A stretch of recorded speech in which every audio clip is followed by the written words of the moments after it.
This time on Graveyard Carz, Mark teaches Allysa to document and prep 3 cars for disassembly. The team installs the 400 Magnum and the 1972 Dodge Charger, and Allysa commits a crime that Mark may never forgive. On this episode of Graveyard Carz.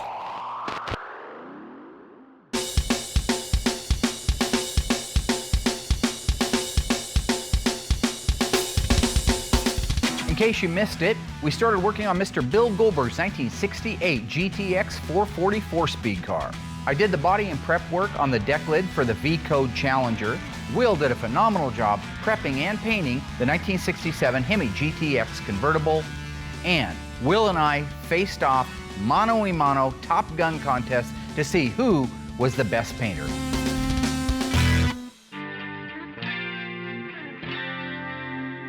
This is the time of year that we always go out and start looking for our new projects for next season and next year. I sent Mike over to Bend to pick up our next one, which is a 1970 Plymouth Roadrunner 383 4-speed lemon twist yellow. What makes this little car cool is it's an identical twin, option-wise, to the one that the guy who has it now had in high school and had to sell because the family always gets in the way. And now it's his time to relive his childhood.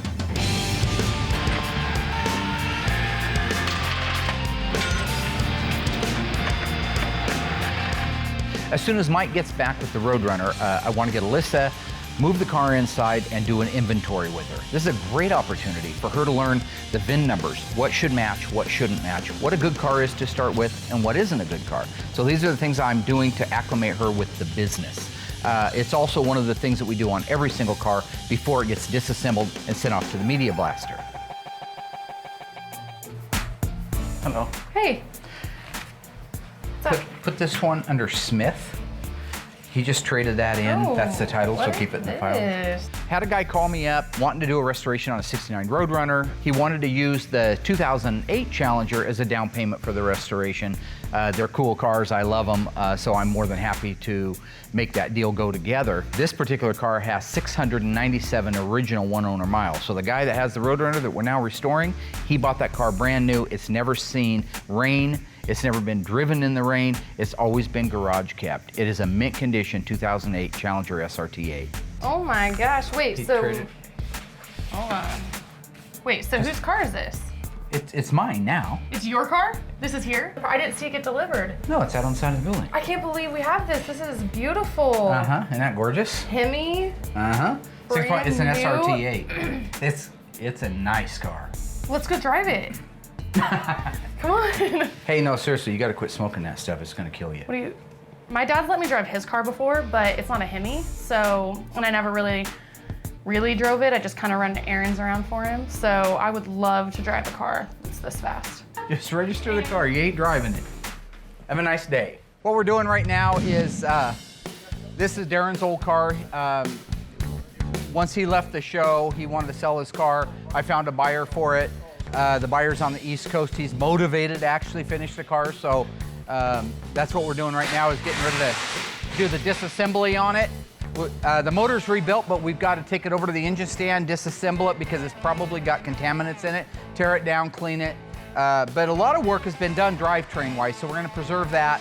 But the body really needs to be restripped and gone back through again. So that's what we're getting ready to do right now. Get a little spillage going here. Did you ever get one? All right.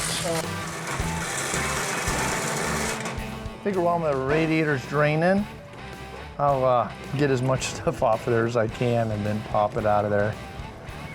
Mike's working on the control arms and won't take us too long. We'll have this baby all blown apart here. About got the radiator out. Yeah, what's going on there? Well, that's not even bolted in. It's just got one bolt in it. Ha! Guy's got one bolt in the steering column. Oh, really? The whole bolt. One whole bolt holding it together. Yeah. Yeah, that's my boy. That's my butcher. Is the Detroit joint connected up there? The knuckle? Yes. Has it got the pin in it? Turn it. No. Okay. Almost there.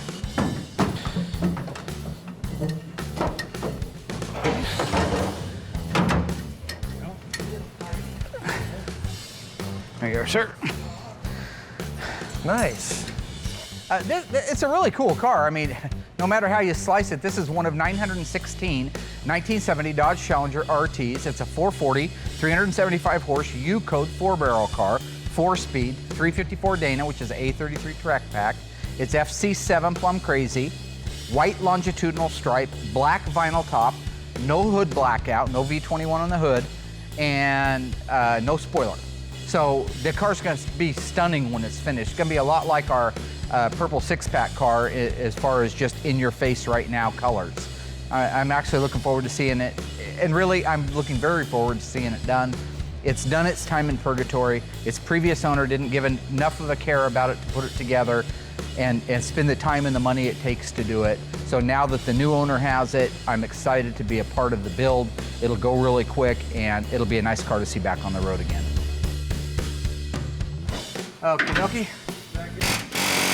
Good? Come Yep. down. And then just try to go straight down. Okay. Yeah, it'll probably scratch a little of the inner fenders. That's okay. We've got to redo the engine compartment and everything. We're We're good? pushing hard. It's good. Sound. Beautiful.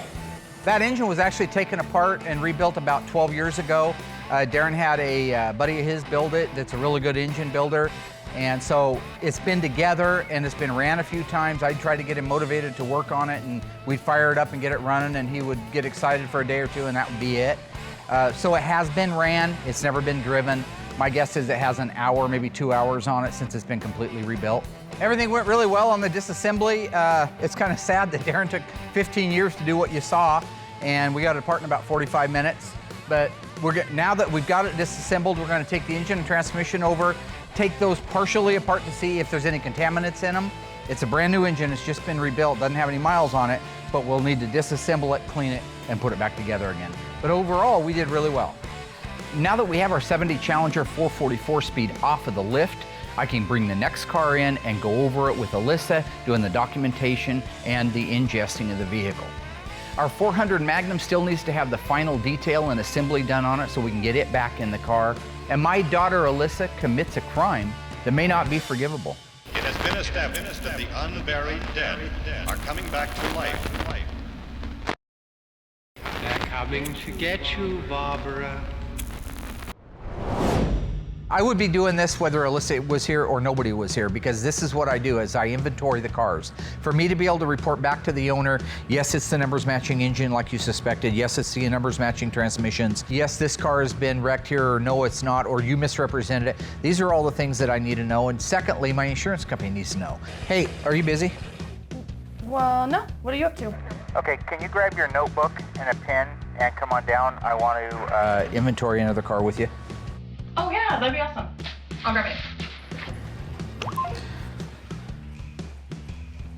Hey. Hey. Okay, let's do, first off, see if you can get, now there may be bees. I just moved Oh this my thing in God. from outside. Terrible. Okay, this is an original, listen to me. It's a wrapper, it's gonna work out, it's okay. I don't know what it is, but it's Or not why the point. it's in there.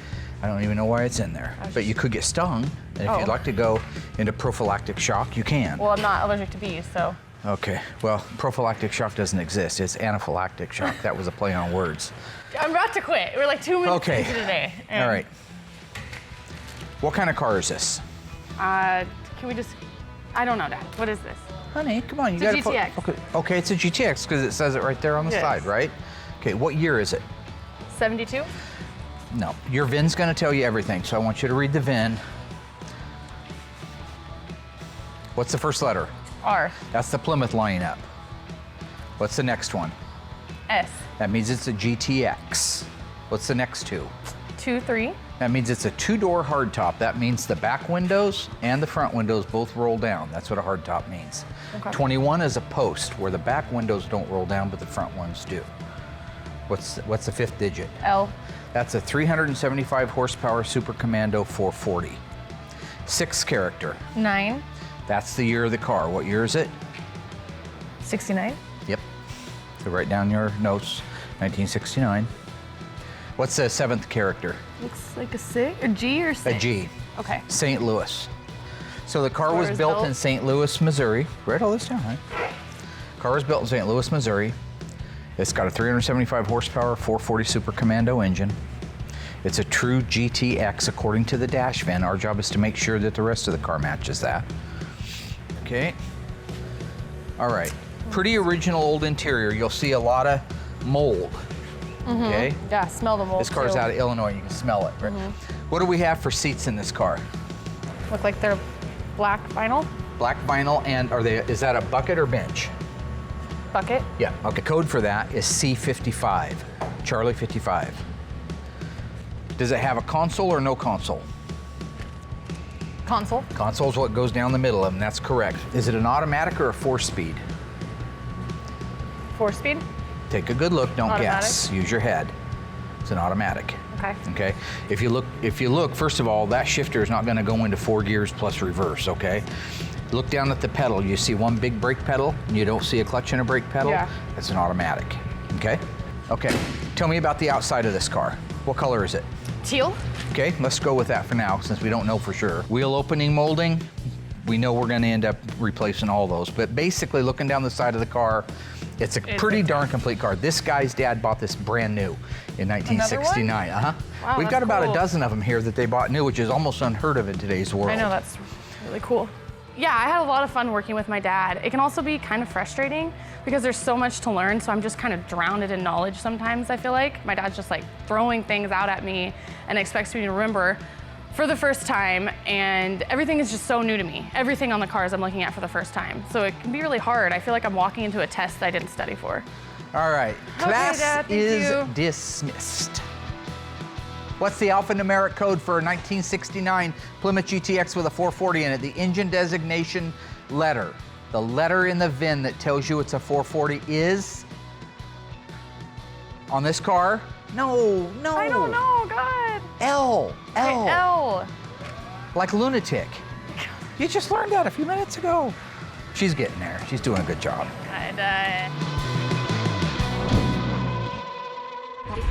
What engine displacement was not available on the 1970 Dodge Challenger RT model?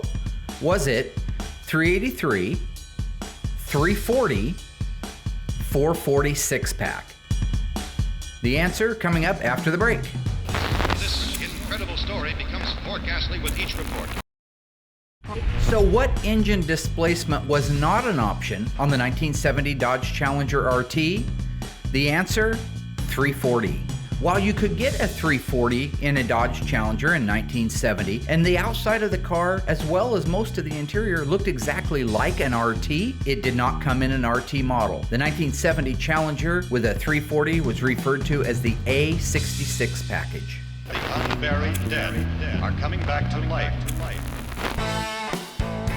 Now that our 69 Q5 GTX is inventoried and documented, I can cut Mike loose to get it disassembled, organized, and sent off to the dipper.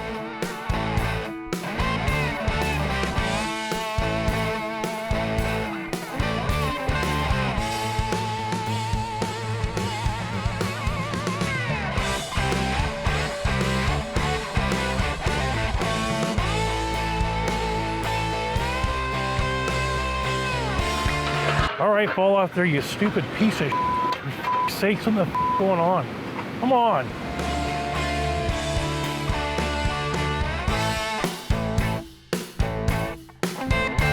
Mike and I are working on doing the final detailing and assembling of the 400 Magnum so we can get it prepped and ready to go back in our 72 Charger SE.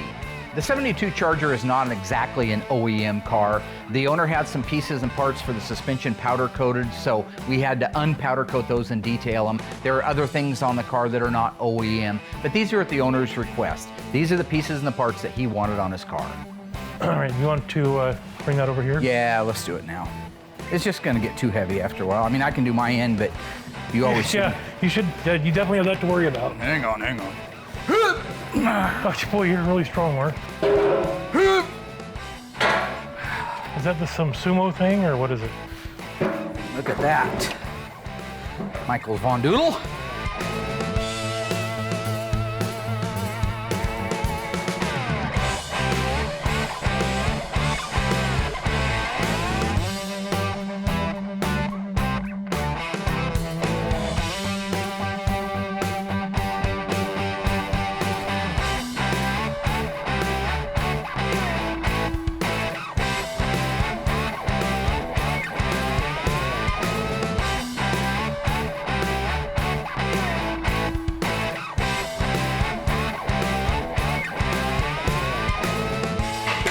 Hey, gorilla. Yeah, completely. Wait. Why are you doing that? Because you're not saying anything, you're just walking around. I'm walking it in and you're just making it worse. Okay. There goes, you walked right in, didn't you? I had it, but you just kept ramming it down. You want me to work off the ground. Yeah, that's what I wanted. I couldn't wait. Nothing excited me when I woke up this morning. Now see if those bolts were lined up, we could put bolts in it. Or if you weren't too stupid to be able to just twist it. Okay, yeah, let me hold this all day. Would you like me to let it down now? Or? Yes. Okay. Tell me when and what you want. Thanks for ruining those bolts there, buddy. Putting it in there square would have been nice, but you didn't want to do Is it that. not square? That's going to make him happy. That's going to make my feller up north very, very happy. And he should be.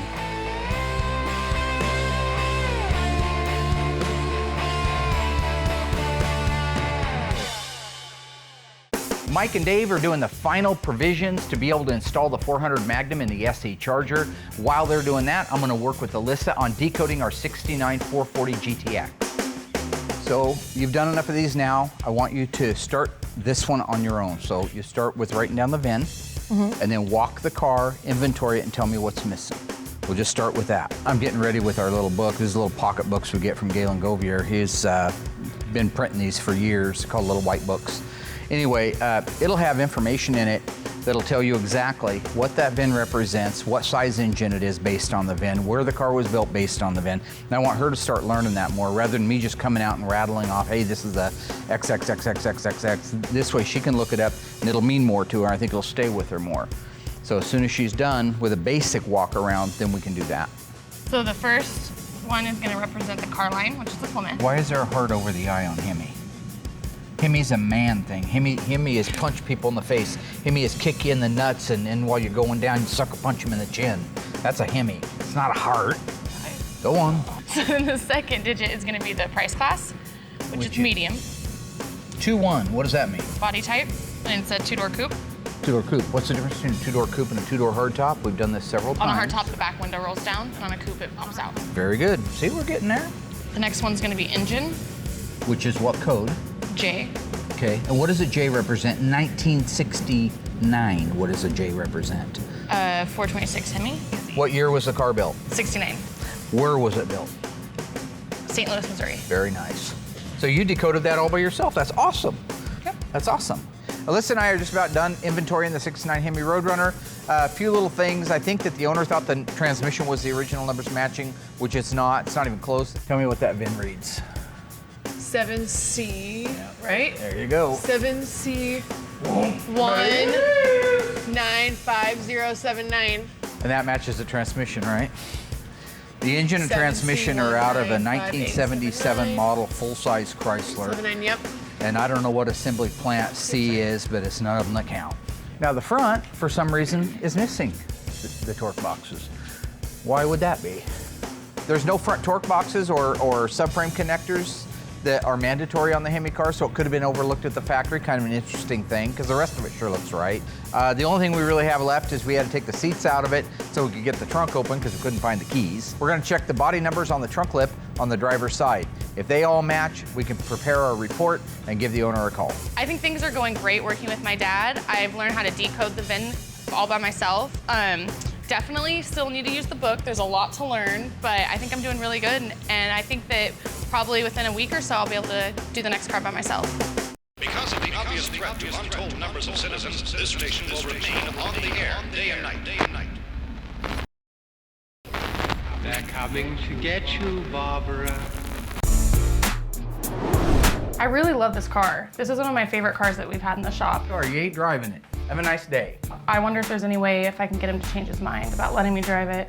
I have to appeal to his sweet tooth or caffeine. I think I'm gonna make him some coffee. Hello. Made you coffee?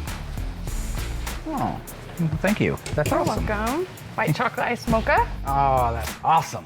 Love Yeah. those things. Do you need anything else? Do you want any water or nasal spray or? Oh, I get it. What? I get it. You're not driving the car. What do you mean? You don't do nice stuff like that for no reason just- for me. You always keep I'm me just down, trying to hold me make your down. day beat me- easier. No. So I'm just trying to help out, see if there's You're anything not else I gonna can get do. No? No. So, Well, no, I remember what you done to the last car. You're not gonna drive it again. fine then. Have a good day, Dad. I'll have a great day knowing you're not out tearing up my brand new car. Have a nice trip, Mario. This incredible story becomes more ghastly with each report. The unburied dead are coming back to life. You want to come out and help? Sure. What are we doing? Okay, grab a pin. 68 Charger RT, okay? So this is the one we're gonna do right now. I am on a roll. Right now, we're getting rid of the document and inventory, our 1968 Dodge Charger RT, copper car, white interiors, the 440 automatic, numbers matching, one owner car. It's scheduled to get disassembled and dipped in the next 2 weeks, so I'm not gonna wait till the last minute. Now is the time. Who are the owners? The owners are out of California. This guy bought this car brand new. I Oh invented my this. God, Dad, come on. This is my newest move. Pooping? How is that pooping? Do we work? Yeah, Alyssa's doing a good job. Overall, she's doing a great job. The thing is she needs to stay focused. She needs to learn the models of the cars, what to look for, what the distinguishable things are on these cars, so she could tell the difference at a glance. What we want to do right now is verify it's what the owner says it is. A real 68 Charger RT, the color's the original color, the interior color's the original color, and all the numbers match. That's the way it's alleged to me, okay? Okay. So, a lot of information right here on this data plate right here. XS29, that's the first 4 characters of the VIN. You remember what S is? I don't. It's a special price class. It means it's the RT version of the Charger, okay? Okay. So we know that the fender tag right there matches exactly the first 4 characters of a real RT. And here's your body codes. The XS is Dodge Charger RT 68 to 70 only. So that would be your easiest way to be able to tell. So what's that VIN read? Gonna read XS29. I can tell you it stands for fast top. What does fast top mean? Fast top is the style of the body. See how this thing slopes off the back like this? That's what they called this particular style of car, was a fast top. See how the windows inset in it? Not incest, inset. Yeah, not to be confused. Your VIN code system is right here at the front of the book. Just a real quick thing. Go to 1968 passenger car. First digit is an X, means it's a Dodge, right? S means special. Special means RT on these cars, okay? Okay. 29, 2-door sports hardtop or fast top, Okay. okay? The 5th digit of the VIN on this one should be an L. 1 4-barrel or 2. 1. They only made them with 1 4-barrel, okay? The 8 represents the year, 1968. So the first thing we want to do is write down the full VIN number off the windshield. XS 29 Charger, L L 440, 8 B Hamtramck, and then the sequence. 285963. In 1969, the full VIN was on the fender tag. It matched the windshield, it matched the trunk lip in the back, and it matched the radiator support. In 1968, they used the shipping order numbers on the radiator support and the trunk lip, and it only appears to one section of this car right here. 68 and older, they didn't put the VINs on the radiator support, they put the shipping order number. Okay. The shipping order number is right here on the VIN tag. It's the last series of numbers right there. 077834. So this and this belong together. There's no ifs, ands, or buts about it. Now, the question is, did somebody take this radiator support out of another car, cut it out and weld it in here, put the 2 screws into it that make it look like it's an RT, and all of a sudden they've got an RT out of a 318 car? My guess is absolutely not, for one, original owner. Number 2 is, you don't see like a shiny core support that just got put in around an old muddy car. When these cars were going to be built, they got assigned a shipping order number immediately. Okay. Then they got assigned a VIN number. So we know the core support, radiator support started life in this car, right? Yep. Okay, they hide the other body number underneath this weather strip. Oh. Nobody's had this weather strip up. You can see that's old and rusty. Ugh. So we're gonna pull that first. Maybe you're taking some of the paint off, that's okay. Yeah, because we're gonna restore the car. So tell me if those numbers match the last 8 digits of the shipping order number. 077834. 077834. So we've established that all the body numbers match. The only things we have left to make sure of is the color codes for the car and a quick inventory of what's here and what's not, okay? The best example of an original color is inside the deck lid. Do you know why? Because it doesn't get faded from the sun. Right, exactly. It's kind of a reddish copper, right? Yeah. Okay, let's go look at the paint code. What are those 3 letters right there? MM1. MM1. Turbine bronze metallic. The M is the code that you're looking for. Turbine bronze. That's probably turbine bronze. Let's look at the interior, the trim, the C6W. That's your trim code. That's going to tell you if it's a premium interior or not a premium interior and what colors it is, okay? And it's also going to tell you if it's bucket or bench. First letter C means it's a Charger interior. That's good because we've got a Charger, right? And then W will be for white, white with black trim. Make sure you have a white interior with some black trim. Dash is black. Dash is black, steering column's black, console's black, Looks like the carpet's carpet black. must be black. But the seats in the interior are white. 1968 only, transverse. That means it goes around the back of the car. Sport stripe, white. So it is coded for a bumblebee stripe. I'm really glad that everything on the car is as correct as the owner alleged it was when it got here. It's a one-owner car, so it's nice to find out that there's no surprises. Educationally speaking, I can almost guarantee you that engine either started life in that car or it was put in within the first year. My guess is it's the original numbers matching engine, but until that engine's out on the ground and we can clean it, we can't be sure. Visual inspection is done on the outside of the car. We're gonna raise it up in the air and do a visual inspection of the underside of the car. It's a disc brake car. Ask him, did he order disc brakes? Did he want disc brakes? Because this is some of the first era stuff that get disc brakes on the Mopars. How you can tell if it's a sure grip rear end or a positive traction rear end. Chrysler calls it a sure grip. Okay. Okay. How can you tell? When you spin the wheel, the other wheel goes the same direction. If this was a one-legger and it wasn't a sure grip, that wheel over there would go the opposite direction. So it does have a sure grip in it. Anyway, just looking visually, you got your belt moldings, Charger moldings, back glass and reveal moldings, your flip-top gas cap, which by the way, in 1970 read fuel and 68 was just plain like that. Engine's in place. Looks like this is very original. Most of the time by now, somebody's yanked that air cleaner off of there, thrown it away, and put a Mickey Mouse chrome one on there. God. That one's still got the original one. It's got the original pad underneath the hood for the insulation.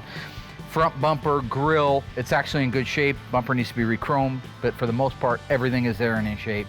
Truth is, this is a really nice car. And when they're a nice car like this to start with, the finished product is gonna be even that much better. Okay, that sounds good. Fruit of my loin. No, God, how? Seed of my love. Why? True or false? In 1971, you could order a Dodge Challenger RT convertible with a 340. The answer coming up after the break. This incredible story becomes more ghastly with each report. So, true or false? In 1971, the Dodge Challenger RT convertible was available with a 340. The answer is false. Neither in 1970 in any model of the RT or in 71 could you get the 340 high-performance small block engine. However, in 1972 with the Rally Package Challenger, the 340 was the standard engine. First eyewitness accounts of this grisly development came from people who were understandably frightened. Right now we're getting ready to install the 400 Magnum 4-speed in the 1972 Dodge Charger SE. Everything's laid out, rounded up, detailed to the best of our ability. There is some aftermarket parts on it, and we're ready to go. This is the engine that had the failure with the oiling problem. Remember that? Yeah. The guy had left a galley plug out of the front. Yeah. Such a simple little mistake ends up tearing an engine apart to make sure, but everything looked good inside and looked like the rest of the engine was built out right, so we just put it back together again and detailed it up. 72 corporate blue is the correct color, even though the Edelbrock high-rise aluminum and the Holley Demon carburetor, none of those are factory. Obviously, the chrome valve covers aren't factory, the headers aren't factory, the serpentine belt. But I will say, it's cool. It is cool. It looks look nice. good. It looks For a group really of good. guys that have the most boring looking engines on the planet every day in our shop, it's kind of fun to have something flashy like it. And you like shiny things, so. Yeah, yeah. The 400's cool. I had a 400 and a 67 Dart I had, and I love the motor. It's a great motor, so it's good to see it, and it's really cool how we put the aftermarket oil pan and the Edelbrock intake and then painted it all blue to make it look factory. I really like the fact he did that, and the serpentine system's cool. Mike did a fantastic job putting the motor together. It looks great.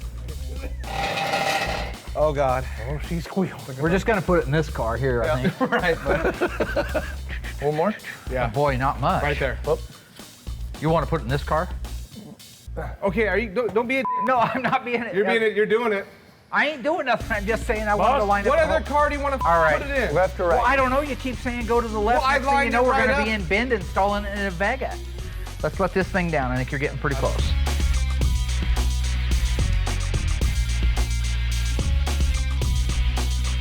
now we got the front end in place. The rear K-member bolts aren't in. I should have put the rear end in first. No, not a big deal. Obviously, we're through it quick, but that helps balance the car out. So right now they're putting that in. This is just a simple 323 sure grip, 8 3/4 rear end. The car is a 404 speed, so the guy did order it with the 323 sure grip, which is really cool. Here in a second, they'll have the rear end located in position. Then we can raise the car up in the air, put the rear K-member bolts in it, button up the back end, and really all the suspension will be done at that time.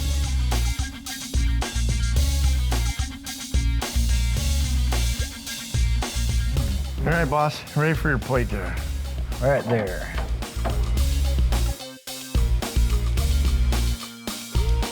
Okay, can we go up? There's sockets over there if anybody's interested in tightening that side. Well, yeah, I mean, it can be tightened. I'm just thinking that right now we're ready to go up. Yeah. Tighten it once it gets up there. Yeah, go.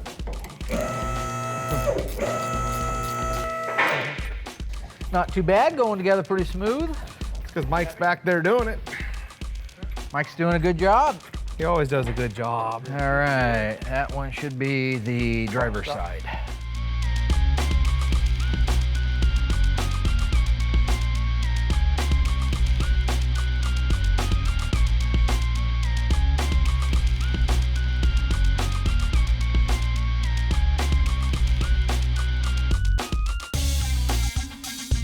Working with Mike and Will, we're a great team. With Mark, and we just get it knocked out quick. Working a graveyard car so far has been a blast. I just love it, love my job.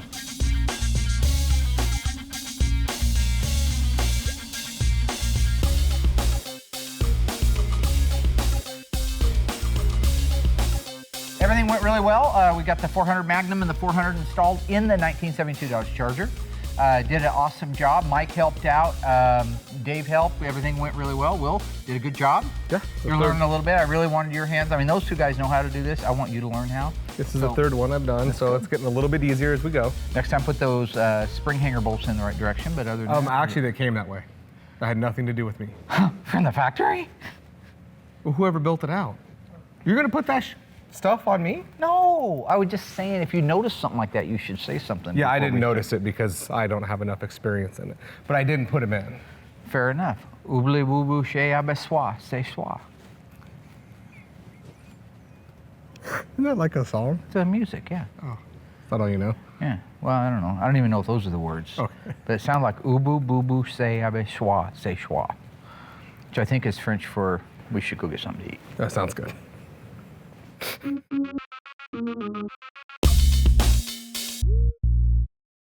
You know, this is a nice little Roadrunner to start with. It's a great example of an older restoration that probably wasn't done by a Mopar expert, but that's why the owner sent it to us, was to get it done right. This is going to be a twofold learning thing for you. So one is what cars shouldn't look like when they're done getting restored. And it's going to be another car that we inventory so we can have it on our insurance list, so we can have it ready for the disassembly, which needs to happen right away. So first what I want to do is just give it a quick wash, okay? Okay. You remember how to wash a car? Yeah. Yeah. Found something you can do, okay. Not intimidated about this task. All right, let's see just how. Now, don't get crazy. Let's see what you remember I know the about first. I washing know the car. The one thing I remember is you soaking me every single time. If you ain't wet, you ain't working. Oh, my hair.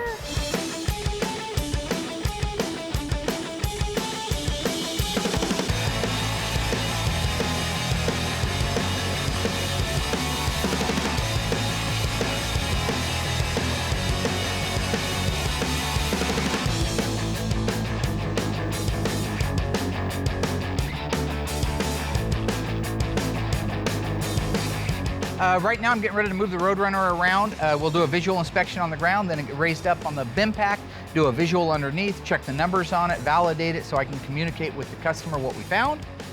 Meanwhile, Allysa apparently doesn't want any part of that, so she snuck off with the old excuse, I gotta take a whiz or a pee, whatever it is girls do, all right? I don't do that. I hold my bodily functions until the job is done.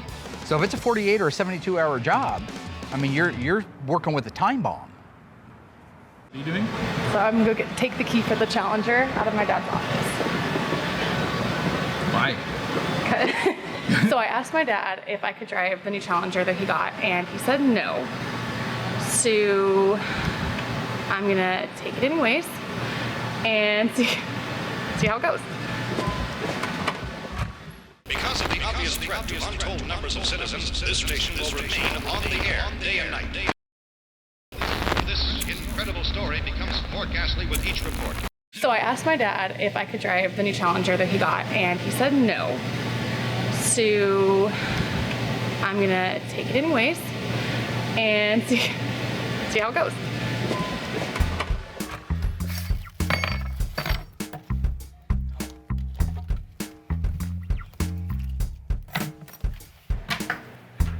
Hey! Just the guy I was looking for. Okay.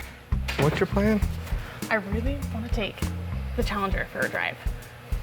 And my dad said no. So, I mean, it's easier to say sorry later on, you know, and ask for permission, one of those type of things. Okay, you haven't even got the gate open. Okay, well, go, come on. What? We gotta hurry. Okay, he always right here. It's a Hemi. He's right here. I know. He's right there. Okay, so. Where's Allysa?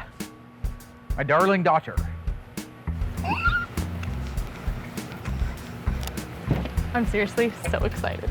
Hey, don't wreck it. Smells new. Come on, Will. Allysa, doesn't take that long to pee. Will, get in here with me. Come on. I don't want to go by myself. No, you're fine. Come on. No, just go. Will, I'll cover for please. What are you gonna say? How you? That you ran to the store real quick because it's 100 degrees. You're thirsty. You're such a buzzkill. No, there's a two-door car. I'm not sitting in the back. Okay, fine. Okay. Woo! Ooh, I like that. Hello? Oh, excuse me. Are you peeing? She's not even in there. Where's Allysa? She took off in your car.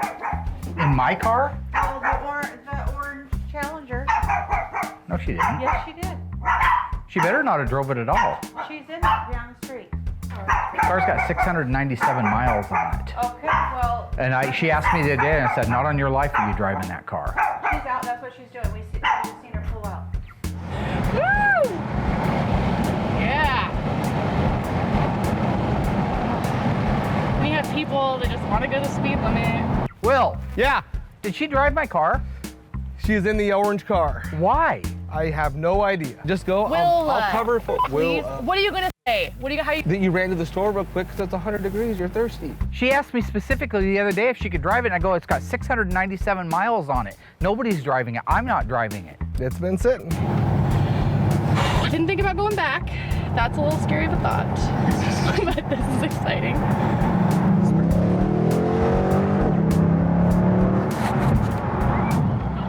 Hear that? Oh.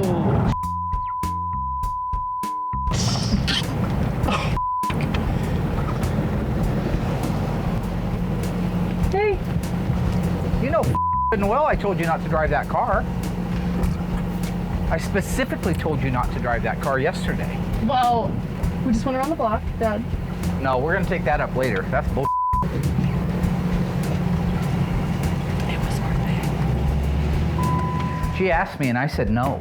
The car's got 697 miles. It's a one owner. Go steal somebody's new car and see how they react. They might not be real happy about it. Oh, do I have to go on FaceTime right now? Maybe later? I don't know. Can I go home for the day?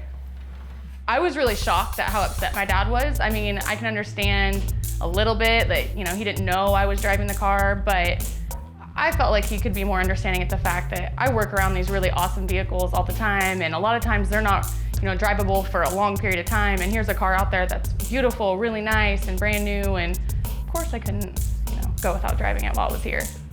Dad, I just, you know, who wouldn't want to drive a cool car? You asked me and I told you no. I don't understand why. I don't know. I just took it around the block. I'm mad. She defied my orders. She went behind my back. I don't even want to be around her right this minute. I think that'll last like 2 days and then he'll forget he was ever mad. It's gonna make for the awkward rest of the workday. If it's just a straight line, it's gonna be an I and not a 1, correct? It's gonna be a 1, they don't use eyes. I noticed this decal right off the beginning. Is it on any other Plymouth cars? It's not a decal, it's an emblem. Grab a flashlight. I drove the Cuda when it was done, and I really didn't have anything to compare it to, right? And so I feel like driving like a new Challenger now, anytime I get an old Challenger, I actually have something to compare it to. Well, looks like I'm gonna really have to talk to him. I don't know what you think's so funny. I don't think anything's funny, Dad. You will never drive another car here ever again. Whether it's a Mopar or restoration. Why? Because that car doesn't belong to you. That is not your car. I know, You but don't what own is the big anything deal? here. The car's got 600, it's an 08. Okay. Got that? What year is it? Oh, wait. What year is it today? Really, Dad? I What don't even year talk is to you it like I'm today? stupid. What year is it today? 2015? Yeah. How many years old is that car? What? Get to your point. My point is it's made it 8 years with 600 miles. Okay, so one now mile you just is put like 5 more miles on it driving it around with no insurance on it after I specifically told you not to drive it. Well, I didn't know it didn't have insurance. When I told you not to drive it, does that matter? Well, Do you think I had a Dad, reason just being mean? It's irresponsible. Okay, Dad. I think you're being ridiculous. I think taking somebody's car without permission is ridiculous. It's not like I stole it. You're my dad. It's not your car. You don't drive Okay. something that doesn't belong to you. What's the number of the VIN? So through all the awkwardness, I did end up getting some really good notes on the Roadrunner. Tomorrow I plan on starting a file for it and contacting the owner and getting some more information on it. But that's it. So that's our 70 Roadrunner, 383 4-speed, numbers matching engine, non-numbers matching transmission, 8 3/4, FY1 yellow with black guts. All right, I'll give the guys the green light to disassemble it then. Okay. And you just remember you're never allowed to drive another car here as long as you live. Okay, Dad. I'm pissed because she doesn't understand the gravity of it. You've got a car with 697 miles that even I am not driving to preserve the integrity of the vehicle. It's made it nearly 10 years with that few of a mile. That makes that car really a tangible prospect for a potential owner. The more miles you put on it, the less desirable it is. Also the fact that when I say no, it should be no. I don't just say no because I want to keep somebody down or because I want to hurt her feelings. There was no insurance on the car on top of everything else. And the cars she has driven that were nice cars that we gave her as a teenager, she's destroyed every one. She's down to a 94 Crown Victoria. You know what I'm saying?